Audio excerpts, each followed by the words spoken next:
Tol, alam mo, gusto ko na talaga mag-gym eh. Pero paano gagawin oh? Ang sarap nito. Naku, huwag kang magsalita ng ganyan. Mahirap yan gawin kung di ka naman fully committed. Lalo na ngayon, paparating na yung holiday season. Mapaparami ka ng kain yan. Eh, paano gagawin? Isang beses lang naman ng Pasko at bagong taon. Kaya mo, promise, next year, mag-gym na ako. Alam mo, kaaganyan mo, bukas makalawa, nasa ospital ka na. Eh, paano ba gagawin?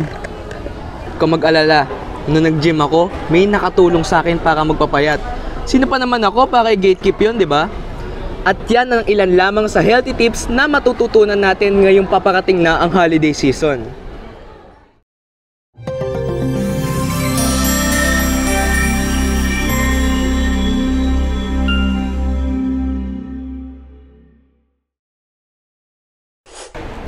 Tip number 1, mind your portions. Alam ko ngayong papalapit na ang Pasko at bagong taon, mapapalibutan na naman tayo ng mga pagkain.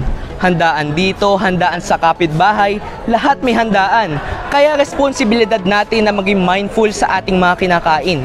Ang sobrang pagkain na mataas sa asin ay pwede makapagpataas ng ating blood pressure. Ang sobra naman sa asukal ay maaaring magdulot ng diabetes. Tapos, yung mga pagkain naman na matataba ay maaaring magdulot ng clog o bara sa mga daluyan ng ating dugo, dulot ng langis. Importanteng maging maingat tayo sa pagkain at ugaliin ang pinggang Pinoy, kung saan ang kalahati ng ating pinggan ay puro prutas at gulay. Ang isang quarter ay naglalaman ng carbs kagaya ng kanin, pasta o bread. At ang pangunahin o huling quarter naman ay protein kagaya ng itlog, manok or isda. Kapag sinunod mo ito, siguradong busog ka na, malusog ka pa.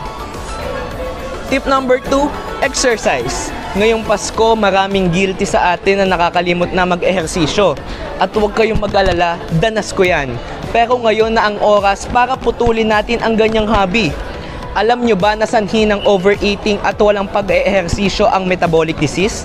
Ito yung condition na kung saan ang katawan natin ay nahihirapang mag-regulate ng blood sugar, cholesterol at blood pressure. At worse, pwede pa itong mag-lead sa mga malalalang sakit tulad ng diabetes at heart disease. Kaya kahit busy ka o maraming pupuntahan, mga handaan, make sure na maglaan ng 20 to 30 minutes para mag-exercise.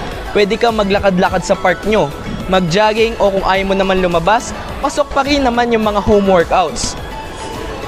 Tip number 3, stay hydrated. Talamak na naman ang mga sugary drinks at alcoholic beverages ngayong holiday season. Sino ba naman ang hindi matitip na tikman ng mga yan?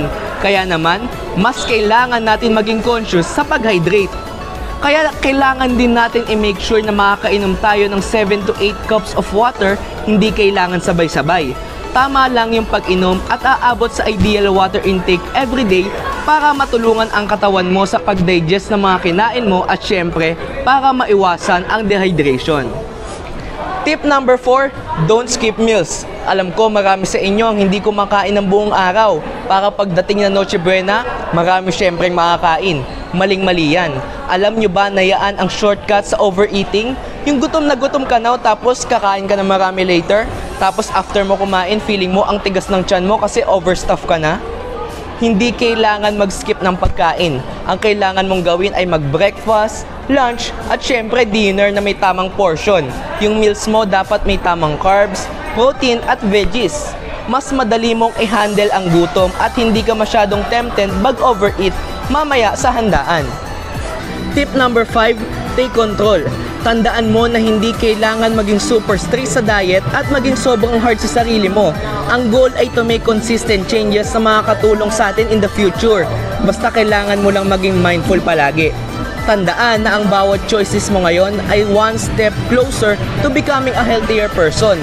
Ito na yung time mo to make action para mas maging masaya, mas maging healthy at empowered sa sarili mo. Kaya sinasabi ko sa'yo, ikaw ang may control. Hindi mo kailangan mag-antay pa ng 2025 para magsimula. Ang magandang desisyon will lead us sa best version ng ating sarili.